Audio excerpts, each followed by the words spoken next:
Dobro jutro.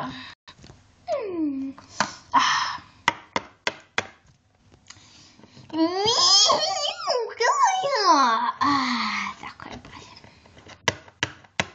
Ne vidim što ima novo. Na laptopu. Koliko u stvari sati bolje? 7:31, super. Joj, imam osjećaj kod da je 1.1.2016. 2016. A za godinu dana 2017. Brzo će to proći. Čekaj, koji je uopšte danas dan? Srijeda. A mesec?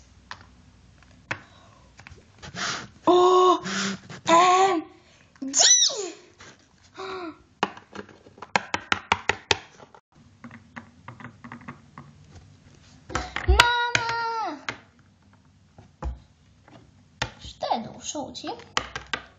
Šta to smrdi? Kokice. Kokice, to ćemo jesti, da. Specijalno jelo za danas. Zaboravim zapravo. Nisi zaboravila. Šta sam zaboravila? Mama, znaš ko je danas dan uopšte? Znam, sreda. Sem srede. Danas je 30.12.2015. To znači da je mama, pa Božić i Nova godina. Mislim, sutra. I šta s tim? Mi nismo ni jelko kitili, mama. Zašto da kitimo jelku u novom stanu kad ćeš slaviti kod babe? Opet? Da, opet. Ali mama, svake godine bude tako. Ma nemoj, baka mi se ne žali uopšte da si loša ili tako nešto. Već da si dobra, da ti nije dosadno, da si tako i dalje. Nije mi dosadno samo kad kitim jelku tamo. Što uopće tamo da radim? Ne znam, ponosi svoje letos pa ću opet pa se igri sa njima. A telefon neće biti kod tebe, već kod mene. Pa šta ću onda da radim? Neću izbacivati mjesec dana vide. Tako kako je. A šta si ti uopšte moj telefon, mama? Eto tako.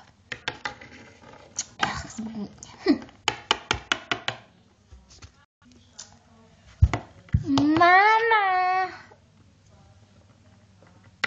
Damlja. A šta imamo za jelo? Kokice. Super.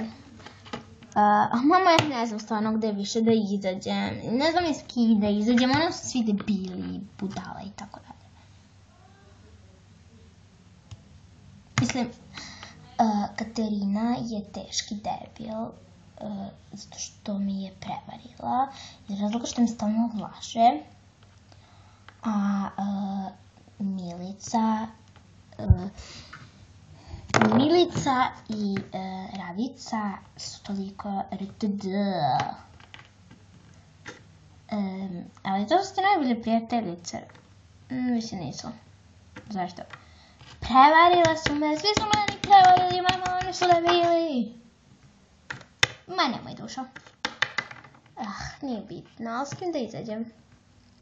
Ne znam, izađi sa Rekom. S njim opet, mama. Da. Šta falim ti, dečko? Nemoj da verujem. Djeca. Sve po starom.